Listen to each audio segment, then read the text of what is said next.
Buonasera Okay, a tutti, se potete chiudere l'audio, thank you very much. so welcome everyone to our Professional Development Institute. I am here in Colorado sunny Colorado at our NAGC convention. This is the first day, and we are also here to begin the second lecture of our Professional Development Institute. So welcome. I'm Joyce Miller. You also have with us this morning Martina Brazzolotto, Dr. Brazzolotto, and of course, our presenter this morning is Audrey Warrington. Audrey is a graduate student at Emporia State University. Presenting now, Audrey Warrington, who will address issues related to the Appalachian Mountains. Audrey. Awesome. Let me share my screen here for you guys. And we'll just get this presentation started.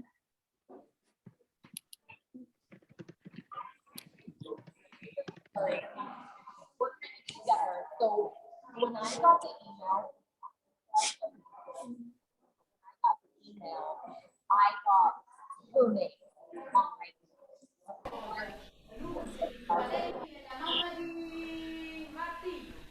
Okay.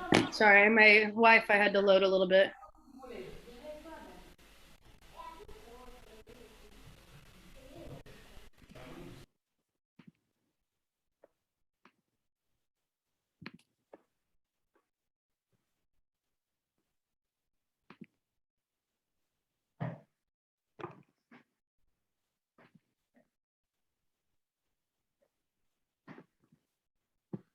Okay, finally, we're here. Okay, can everybody see this okay? Perfect, thank you, Martina. Okay, so today I'm going to be talking about the Appalachian Mountains. The lecture topic for this entire week is kind of encompassing the topic of diversity. So we'll just forge right through this. Move this out of the way.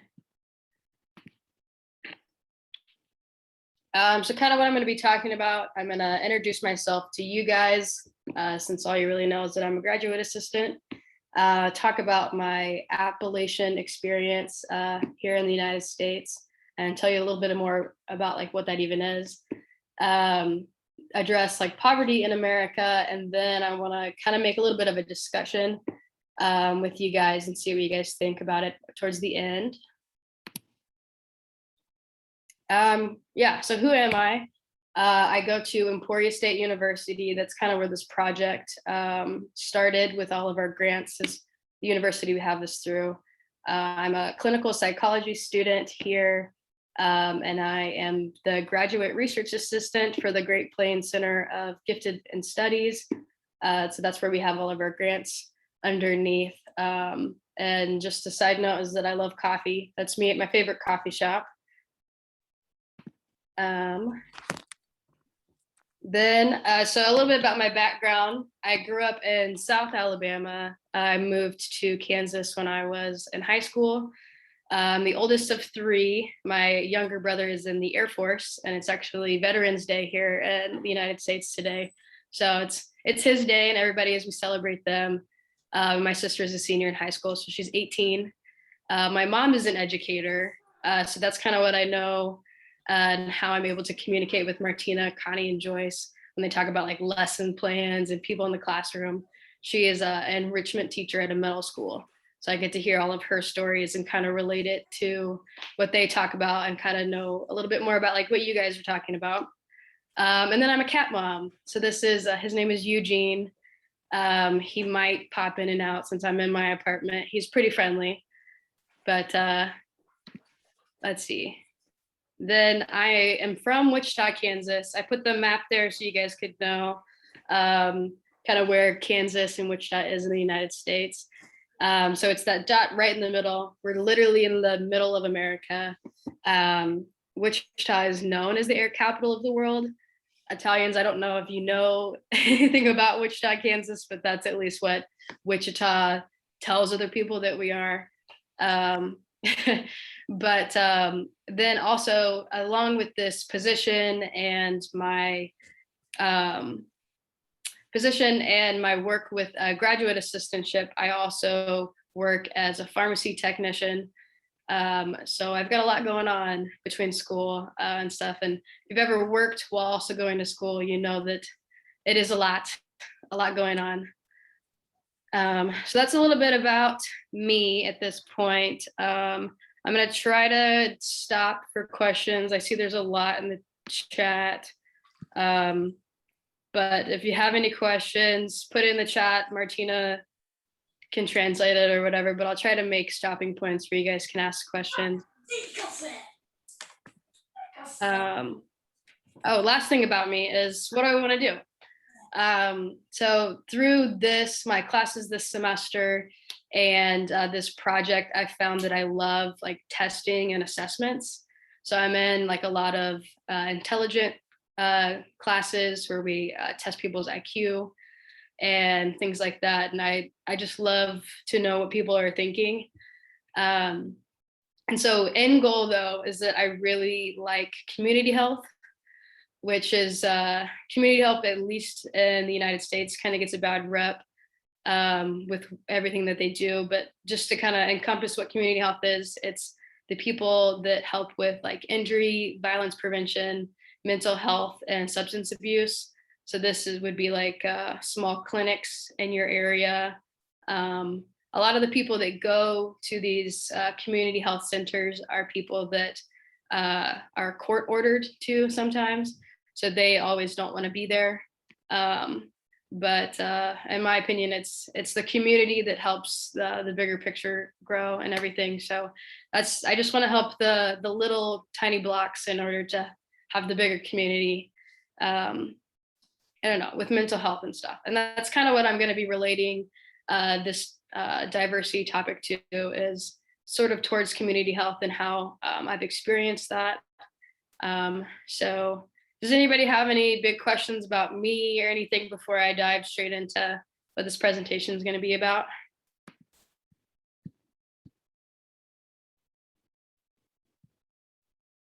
Cool. All right, let's get right into it then. Se avete domande per Audrey su di lei, altrimenti passa alla sezione successiva.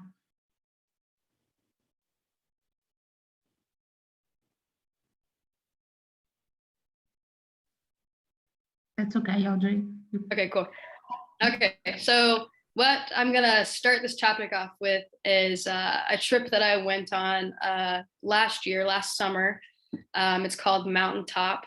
It is in Grundy County, Tennessee, and I'm going to show you guys a little bit more about that. But just to introduce it a little bit, for 45 years, Mountaintop has thrived as a strategic community within the Grundy County, Tennessee. They focus on reducing standardized housing and supporting like leadership and just wellness overall. To their like whole like goal encompasses kind of like mission-based projects for youth and adults. It helps people like serve through the Cumberland Plateau, and I'll show you a little more geographically of what that means. And pretty much what they do is they do repair or day camp projects. So that's like a big overbroad of what they do, but I'm gonna go further in for you guys. Before that though, to preference this, I have a few statistics in America with poverty. So kind of shows you kind of what I'll be talking about with this Mountaintop experience is the official poverty rate for 2020 was 11.4%, which is 1% above 2019. In 2020, there were 37.2 million people that claimed to be in poverty in the United States, which is 3.3 million more than 2019. So it's significantly a lot more people in just 1 year. And this is the first statistically significant decline in median house income and people claiming to be in poverty since 2011. So this year has hit at least Americans pretty hard. And just dive deeper into a area that kind of shows that a little bit more. Okay, so this is the Cumberland Mountain region that I was talking about. In our first picture, it kind of highlights where Tennessee is in America, if you look. And then in the third picture, it shows a little bit closer to Tennessee. And the darker green area where it says Cumberland Plateau, that's kind of where I'm talking about. Where I was for this project, though, it was right over Chattanooga, that's in black towards the bottom, the south side of Tennessee. And then the middle picture is just how beautiful it is. I literally just Googled the Cumberland Mountain area, Tennessee, and this is one of the beautiful pictures that came up. And let's see. So then I'm going to tell you a little bit more about like the environment of it. And again, there's another picture for you guys to see where the Appalachian Mountains are in the United States. It kind of goes through Alabama, Tennessee, and Kentucky. It's just this mountain range. Environment, though, is described as humid and tropical. There's 55 inches of rain a year. And I think it said that the average was about like 38. So a little bit more rain a year in this area. But summers are actually only 84 degrees Fahrenheit.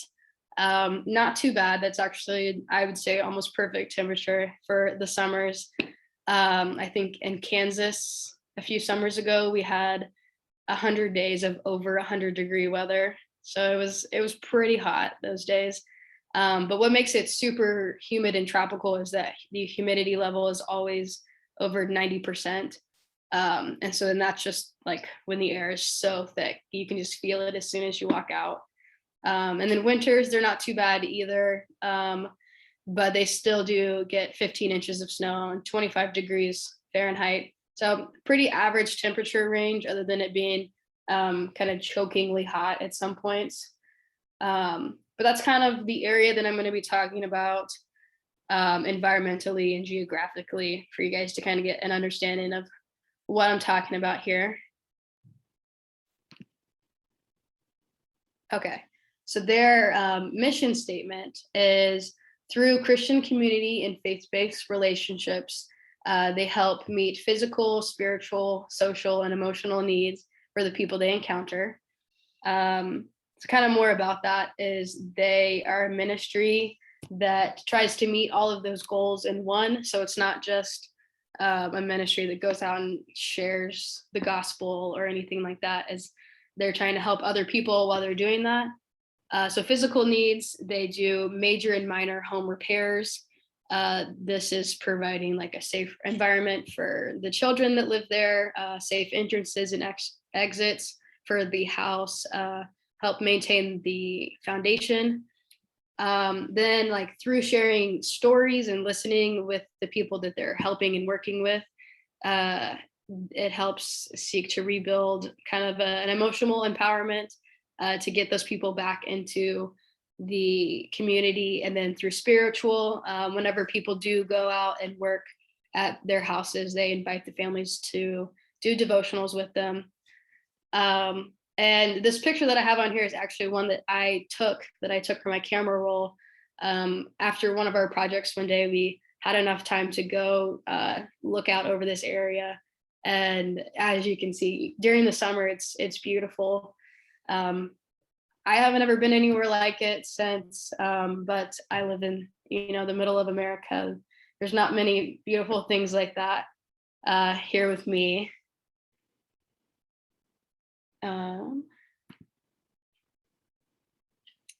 So kind of who lives in this area? Why am I talking about this? So when you Google Grundy County, Tennessee, this is the housing that comes up. So this is literally a family of 5. When I Googled it a little bit more that lives in a house like this, you can see that this is pretty much like a shack. This is like an old shed that people live in. There's no use for electricity or plumbing or anything like that. So it makes it hard to live how we would imagine living our daily lives inside of something like this. Grundy County competes in being the poorest county in the United States. Not something that I would like to be in a competition of. And I'm sure the people who live here also don't think about that as a prized possession, I guess. But the population of this area is 14,000. There's 7 cities that are within this county. So a good amount of area here, but the household income is below 20,000 a year. And that's like combined with both parents or whoever is making the income. And the average of the United States is 50,000. And so the average is way above what this whole county is, and it's below 20,000. So 30% of the county has claimed to be in poverty. 10% of the adults have a college degree, and 73% of adults have a high school diploma. So as you can see, there's not too much of an education around here. And to top it off, I guess, the county has no hospital, college, retail stores, dentist. So this area has no way of not only creating jobs for these people who are in poverty, but also not helping them and health aspect. If they have no form of transportation because this is their housing, then they're not able to see a doctor or get further education, go to a convenience store of any kind, or get any sort of work like that done for them. Are there any questions so far? That's kind of a general synopsis so far of what I'm talking about. Avete qualche domanda? Tutto bene?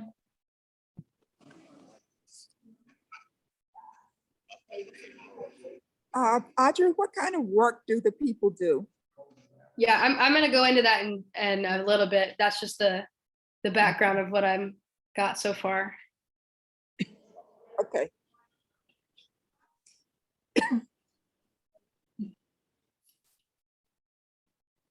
Okay, I'm going to move forward. So before I answer Joyce's question, I'm sure you're asking, why was I even there? If I am from the middle of America, what am I doing out in Tennessee? So last summer, I was the youth group intern for the church that's down here on the left. It's in Wichita. It's a Methodist church. It's something that I have been involved in since I was in high school when I did move to Kansas. Some things that I had to do as my role was guiding volunteers through education, youth and social action of ministry programs, carried out church mission plans. I wrote sermons, had meetings with some of the church leaders. So that was like the resume version of what I did. But you can see these are some of the pictures that I took while we were on our mission trips that we did. We pretty much just took middle school and high school kids and showed them areas like how I'm talking about today, and brought them to mission work to see all of this. I have a map, I think, for you guys, so I can point some things out. Yeah, here we go. Okay, if you can see my cursor, I hope you can. So this is where I live in Kansas. And so for our mission work, we went down through Oklahoma, through Texas, up through New Mexico. And we actually stopped here. This is what it's called, the Four Corners. It was pretty cool. There's this area where you can stand in the middle and you'll be in 4 states at the same time. So that was pretty cool. And then we went through Colorado and back through Kansas. And that was a 2-week period where we did mission work kind of like this. And they were in bigger cities though, and they were well affluent and wealthy areas. And so we were showing kids that poverty and things like that can still be in affluent areas, because then the next week we went down to Tennessee, where my cursor is following over here, which is the project I'm talking about now. So that's kind of what I did that whole summer, was just travel in the general area of the Midwest and then over to the east side of mission work with these middle school and high school age kids. It was really cool to see them grow throughout the whole experience and be with them. Okay, so what did we do? Here's some pictures of what we did. These are pictures that I also took when we were on the job site. Some facts for you guys though. Just this year in 2021 is where these facts are from, not overall. So 46,229 volunteer hours have been recorded, 331 families have been served, and 426 projects have been completed. So that's a lot for this area, considering there's 1,400 people that live in this area, and 300 of them have been served. That's a pretty decent fraction there of people who are being helped. So pretty much what we did, it kind of was like a summer camp that we would go to, except there were actually 21 different, I think I'll talk about this in the next slide as well, but there were 21 different states that were represented in this camp when we were here for this week-long period. And we were sleeping in like cabins, how you would for a summer camp. But we would wake up, we would eat breakfast. It was kind of a cafeteria style where they would just serve stuff on a tray for us. We'd have so long to do that, and then we would have our morning devotions that our group leader would give us, and then they would pretty much hand us a book to the groups that we were put into, and that was our project for the day. And then we would go over to the shed, and they would load us up with all the equipment that we might need for the day. And this was a quote that they always would say, was out by 9 and feeling fine. So that's how we knew we were having a good day, if we were out by 9. So as you can see, some of these projects that we did, we repaneled and re-roofed someone's roof that they had. They had a leak in it. And then the top one is that we built a ramp off of a shed that somebody had. What was wrong? What's this person, the presented problem that we had for this person was that they were in a wheelchair and they could not get in and out of their trailer to go out into the community. And so we came and built them. It was an 18-foot ramp, because that's just how the incline was and how we were able to make it safe. So the individual also wasn't just rolling down there top speed. So that was actually a 2-day project. It took us a long time to complete that. Very challenging.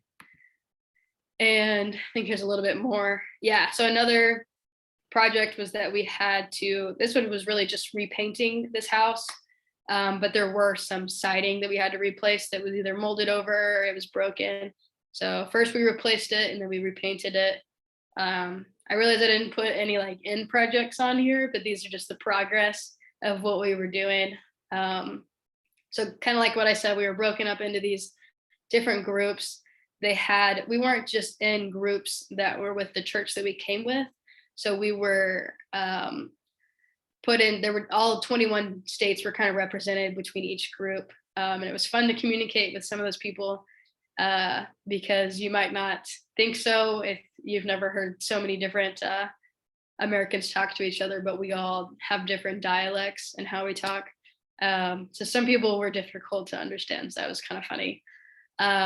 Yeah, and so then we just kind of would go out into the community, and those are the projects that I did. There also were ones where this individual was just accumulating a lot of stuff in their house to the point where they couldn't walk around. And so we went in and pretty much cleared everything out of her house. What is something super cool about Mountaintop though is that they have volunteers that do physical work like this, but they encourage the people that are receiving the work to also give back to the community. So it's not just like give and take, it's kind of give and give, I guess you could say. So if you or the person that wants, like, say your roof should be redone, you don't have enough money to do that, so you ask Mountaintop to come and fix your roof for you. So Mountaintop will come and they'll look at your roof, see the damage and all the things they would need for it, and then they ask like what you could do for the community, kind of give back towards the community.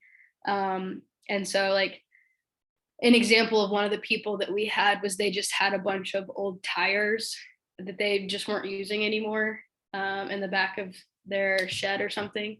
And so they gave all those tires to Mountaintop, which then were like repurposed as like mulch for a playground, or made into something else that was reused for the community or for other places, I guess. So I think that's one of the coolest things about Mountaintop. It's not just volunteer hours, it's getting those people back into the community as well. So that's kind of the physical work of it, but there's also kind of the emotional and connections part of it all. So while we were on these day trips, we were encouraged to engage and interact with the homeowners that we were on the job site with. For this, it kind of made it, you could see there was more of like a humbling experience when you actually go inside and talk to these people. Kind of makes you say that there's more to poverty than the stigmas that surround it when you're looking at everything. There was the lady that we actually built the ramp for. She had no indoor plumbing or electricity, and when you walked through her house, the floor was kind of mulch, like with broken up wood. So as much as we helped outside of her house to get out of it, the inside also had a good amount of work to still be done with. And I think they were going back. That was just our project that we were working on. But their way of living is humbling when you know that even at the camp that we were staying in, we all got to rotate through the showers and get a nice hot cooked meal by the end of the day. Even though we just spent all day with someone who can't have either one of those things. So it kind of talks a little bit more when you interact with those people, hearing their stories. Do they have a support system? Do they have anybody there to help them if it's not us? What is their hygiene like, self-care, income? Kind of how did they get there is kind of what we found out. But also like mental and physical disabilities. A lot of the times it was that they would say that the lady who actually was in a wheelchair had been checked by a doctor and she was completely physically fine. It was just she mentally couldn't do anything. And that had a lot to do with her surroundings. She didn't have a support system. She didn't have anything like that. So mentally she had almost given up on a lot of things. So she was really interesting to talk to. Let's see. Moving on, is there any questions about anything so far about Mountaintop, the projects that I've talked about before I move a little bit deeper? Se avete delle domande, e dopodiché andrà più in profondità, detto sulla questione.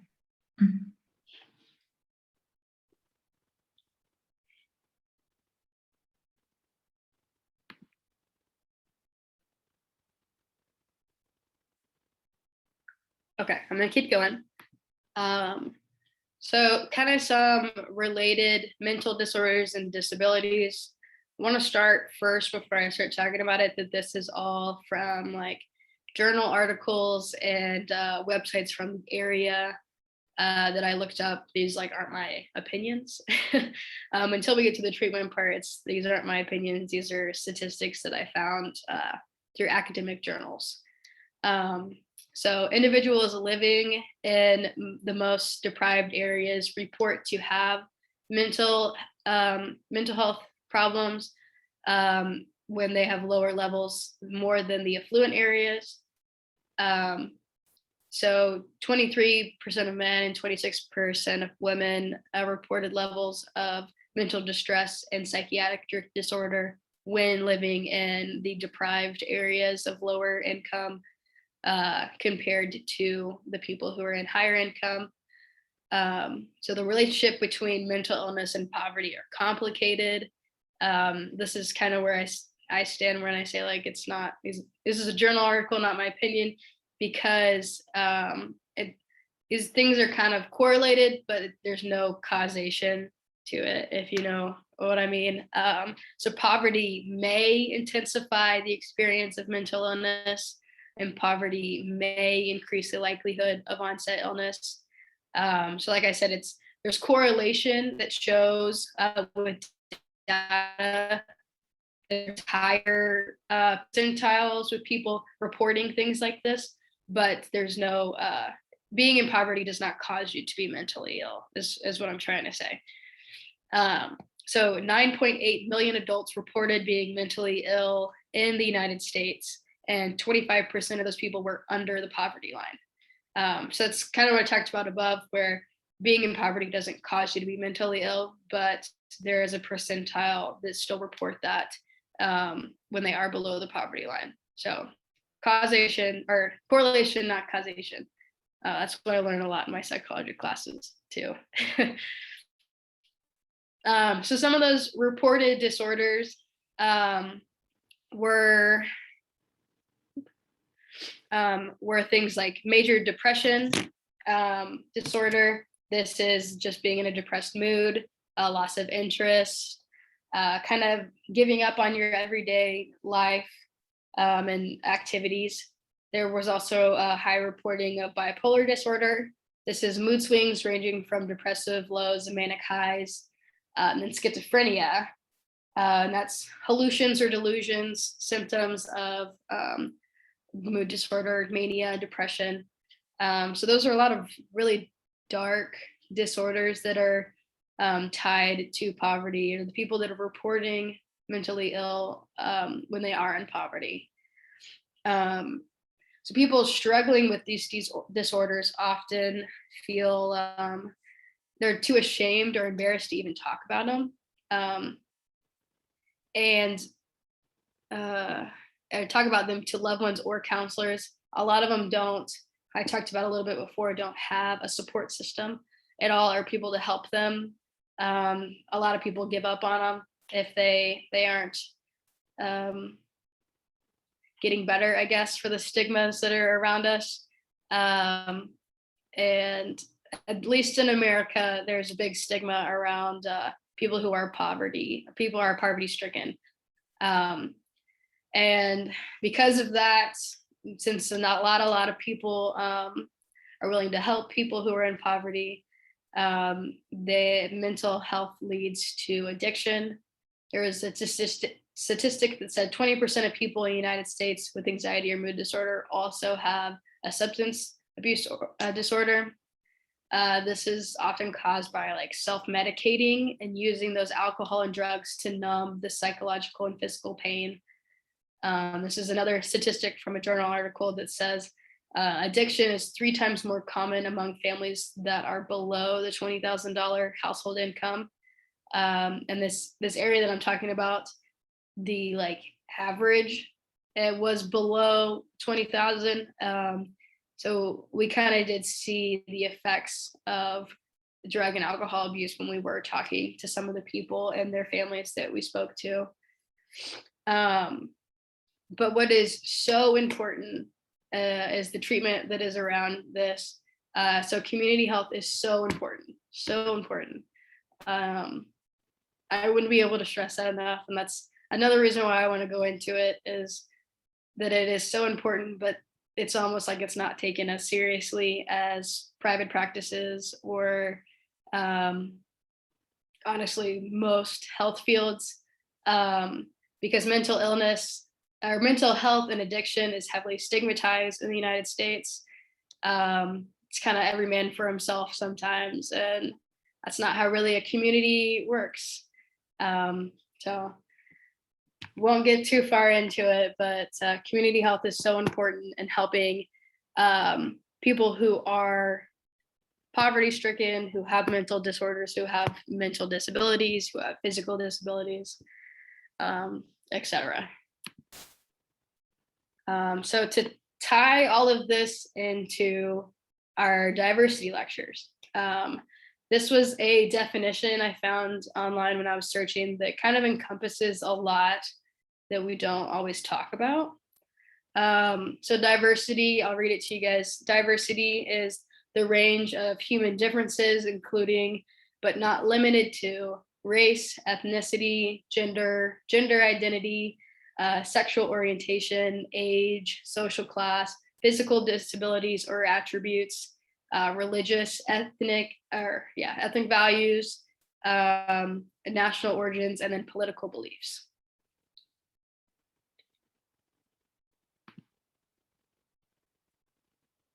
So then I have some diversity stats that I also pulled from different articles and journal articles. But these are hot topics, at least in the United States. I'm sure also in Italy for you guys. But the first one that I found that was interesting is that the millennial and Gen Z generations, so me and everybody that you guys are teaching, are the most diverse in history. This is derived of like a stat of 56% of millennials and Gen Zers are white in the United States, opposed to 72% were white in the baby boomer generation. So this is like the 1950s. So people that were born in the 1950s, their statistic was 72% of people were white, while is now in the United States, it's 56. So this is just bringing more diverse and more culture into the United States. This does impact the working environment though, because 45% of American workers experienced discrimination and or harassment in the past years. There's a lot of need and implementation of like diversity, equity, and inclusion policies that are now being taught through the baby boomers, the people that are older than the 1950s that we're having to reteach diversity, equity, and inclusion to. This just really helps maintain employee safety, well-being, and just overall retention in companies. This last one I thought was interesting, mainly because I am a woman in the workforce. A lot of us in the study, not to generalize, but a lot of us in the study are women. So the majority of women in the workforce feel excluded for making decision making and do not feel like they can succeed.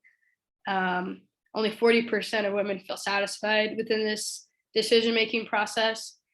And I'm kind of going to go more into this stat next Thursday when I talk about inclusion, because I was in a sorority here in the United States.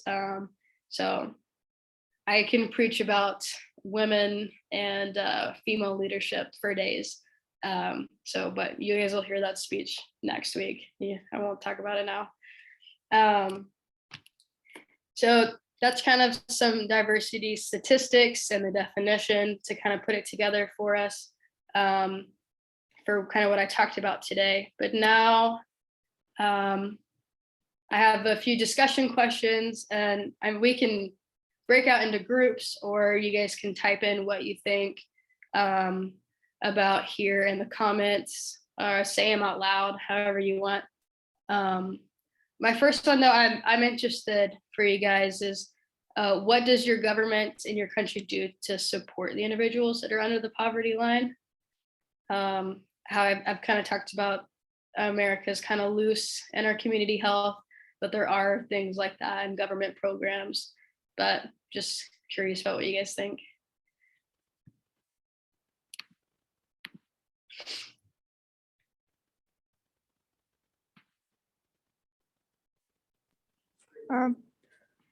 Thank you, Audrey.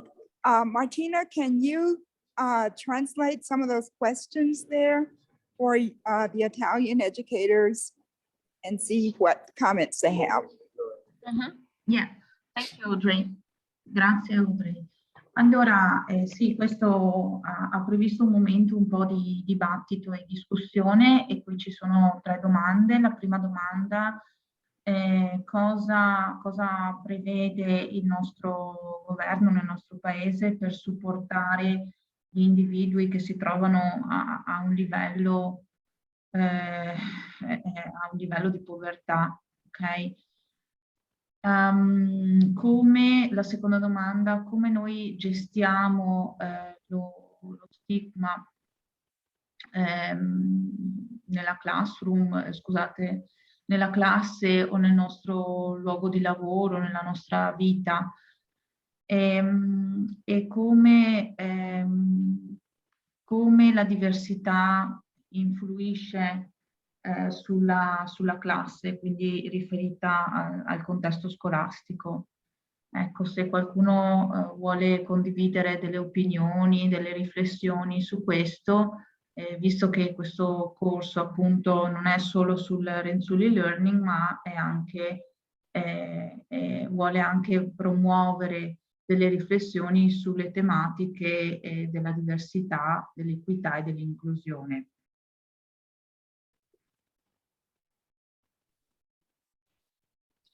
Hi. Hi. I try, però Martina, se mi aiuti, maybe Martina can help me because Go I on, can don't say, worry. We understand you. I can say about this very well, but I try. I think also in Italy, the volunteering is the most important thing about poverty or diversity. I think we are in this way too.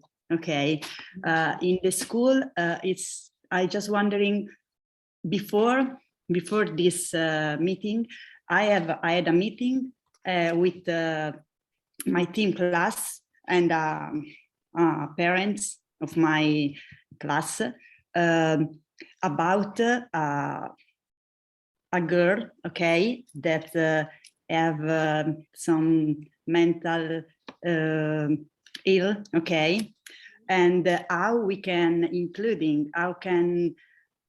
what about we can do to including her in our class, okay, in our classroom. So I think in our school in Italy, this is a good point. We try very well about the inclusion. So it's cioè è stato interessante, Martina, che proprio prima di questo incontro io ho avuto un pay per capirci noi e parlavamo proprio di inclusione, including this girl, ok, in our classroom, che credo sia il punto che fa la differenza forse più da noi rispetto a loro. Invece sulla povertà, come ho provato a dire, non lo so, però il volontariato credo che anche per noi faccia la differenza rispetto a quanto fa il governo. Non so come si può dire questo, ecco. Yes. Sorry. I think that they understand you. So volunteers are so important in our country because maybe we can we have more from volunteers rather than by government. Yes. So, and Padua is capital of volunteers, my city. So, and she said that she had a meeting before this lecture, and because she helped a girl to include in her classroom a girl with mental health. So, and they discussed about personalized educational, non mi viene l'ultimo termine, plan, okay, personalized educational plan, okay? Yes. That's it. So thank you, Francesca. That's awesome. Thank you for sharing. That's awesome. That's why I was saying community health is so important. Audrey è d'accordo, insomma, che la comunità è così importante, un appoggio importante nel caso per supportare la povertà. Ok. Se c'è qualcun altro che vuole condividere o provare a rispondere come facciamo a evitare lo stigma nella classe, è una domanda molto hot question. How do you address stigmas in your life, classroom or workplace?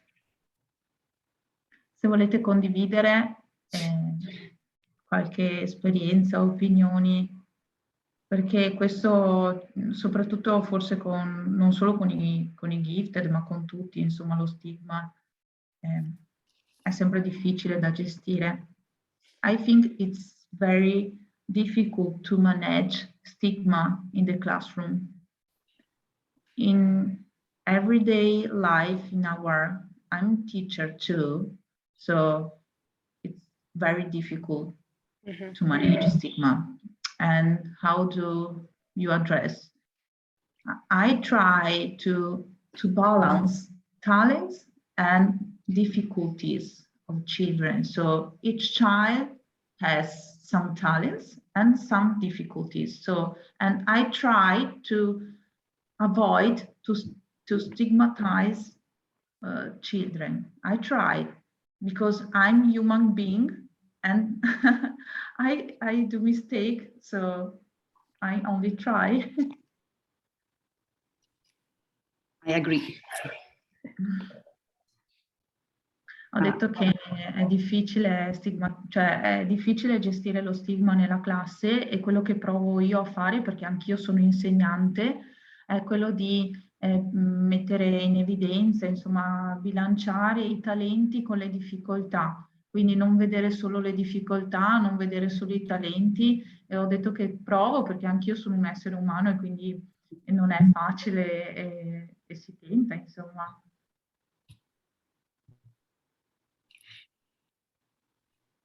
Sì, io credo anch'io in questo senso rispetto alla classe e a come valorizzare e non stigmatizzare, che la differenza sia proprio l'approccio, il metodo didattico, cioè alla fine come approcci e la possibilità di lavorare in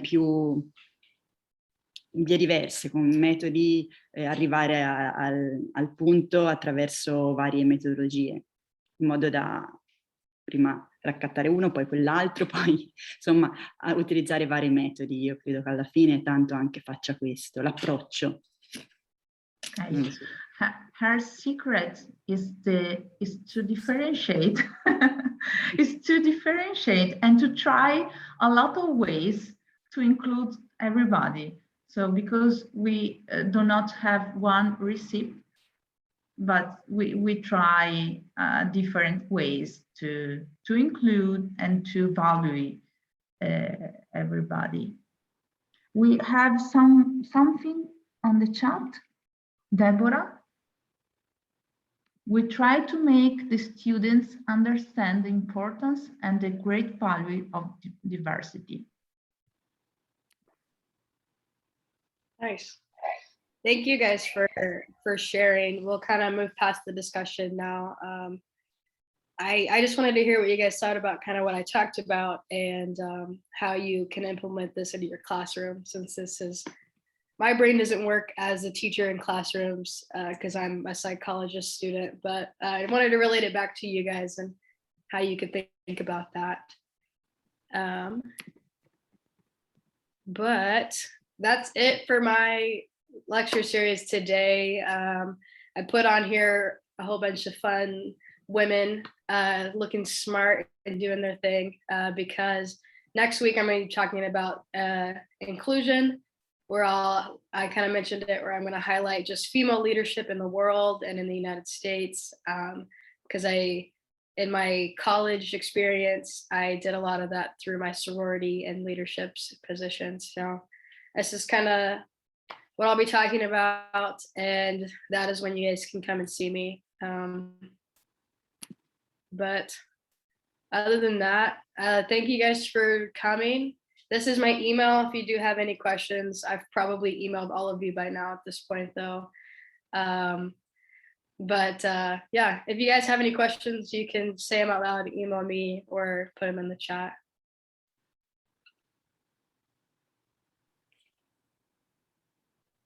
Okay, well, thank you so much, Audrey. Very powerful presentation there, factual information about poverty in the Appalachian Mountains and also just about diversity in general. And so thank you for those stimulating questions also. So as we draw to a close here, we want to remind everybody of our next lecture, which will be, I believe it will be Saturday. Is that right, Audrey? Yep.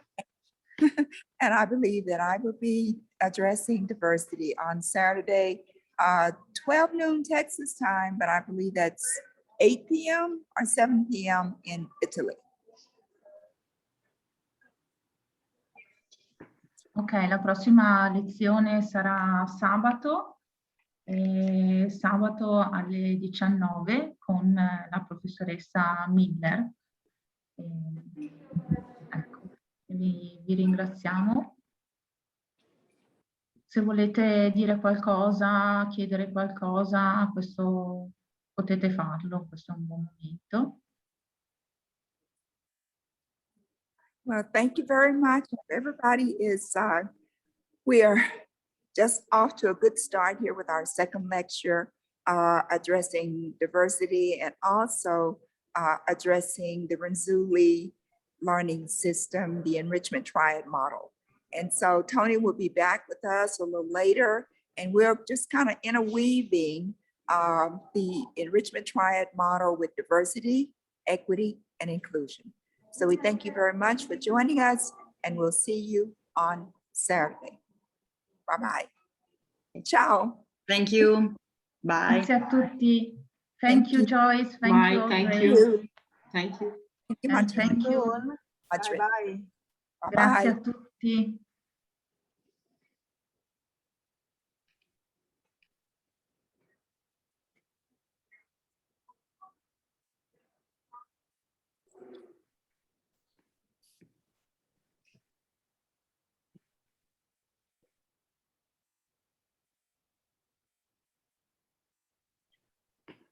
Well, guys, how do you think it went? Excellent, Audrey. Very nice job. I was pretty nervous about it, so I'm glad. Well, a little bit more and you're gonna have the heart of a teacher. You know, when teaching gets in your heart, you just can't get away from it, so.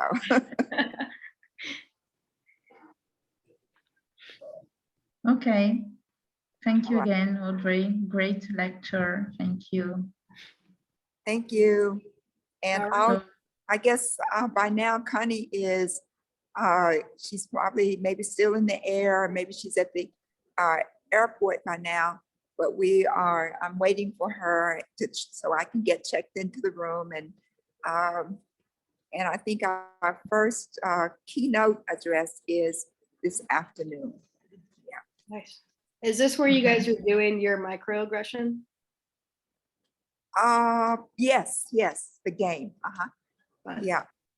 So we got to work on that. I don't know what Connie has, but I can see how it could be a good little game. Microaggression is not easy to understand, and there's nothing funny about it, but we can make it a game to help us kind of get our minds around what it is. Mm-hmm. Yeah, Connie was wanting me to give a lecture about microaggression as well. Oh, So okay. I'm Yeah. interested to see your guys' take on it. Okay. Well, thank you. We look forward to it. I'll See see you you guys later. Saturday. Okay. See you Bye-bye. on Saturday. Bye. Thank you again. Bye. Bye-bye. Bye. Bye.